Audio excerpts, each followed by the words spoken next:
જય માતાજી મિત્રો. તો આજે આપણે વરીને શોરૂમે આવ્યા છીએ. રોજ આવવું પડે કેમ કે આપણે નોકરી કરી છીએ. તો આજે શોરૂમે એક વસ્તુ આપણને ખાસ ગમી કે જે લોડર છે ને એને અલગથી જ રાખી દીધા છે. જો 215 લાઇનમાં છે, 210 લાઇનમાં છે, 80 લાઇનમાં છે, મતલબ ટન વાઇઝ મશીનને બરોબર ગોઠવીને રાખ્યા છે. સફાઈ બફાઈ કરાવી મારા દીકરા વટીને. તો મેં વિડીયો એટલે બનાવ્યો છે કે જો આ છે ને આ XC938 ઇલેક્ટ્રિક વ્હીલ લોડર છે અને આ XC938 ડીઝલ લોડર બે ભેગા જ ઊભા છે. એટલે મને એમ થયું ચાલો આના વિશે તમને થોડુંક એક માહિતી આપી દઉં. અને આ આપણું હમણાં થોડાક દી પહેલાં વિડીયો નાખ્યો હતો XC958 5 ટનનું વ્હીલ લોડર છે.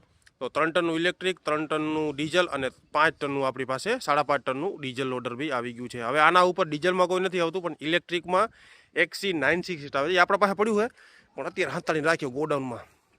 તડકામાં શું છે કલર બલર નીકળી ના જાય, ધૂળ બૂળ બહુ ઉડે અહીંયા. એટલે હવે આ બે મશીન છે, તમે જુઓ આ ડીઝલ લોડર છે અને ઇલેક્ટ્રિક લોડર કેટલો બધો ફરક છે. આ પાછળથી છે ને આની ટેલ બહુ લાંબી છે અને ડીઝલ લોડર જુઓ ને પાછળથી થોડું ટૂંકું છે એટલે આનો વજન બી વધારે છે.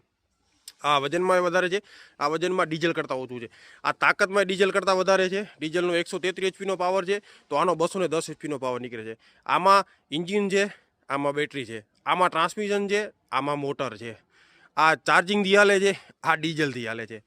બેમાં બકેટ કેપેસિટી સેમ છે, લોડ કેપેસિટી સેમ છે, પણ આ છે ને જલ્દી કામ કરી આપે છે ડીઝલ લોડર કરતાં. હવે અત્યારે માણસોને સમજમાં નથી આવતું, મગજમાં નથી બેસતું, પણ ઇન ફ્યુચર તમે સાઇટ ઉપર જાશો ને તો આ મારા દીકરા તમને લીલા પતંગિયા દેખાય બધે. જોજો તમે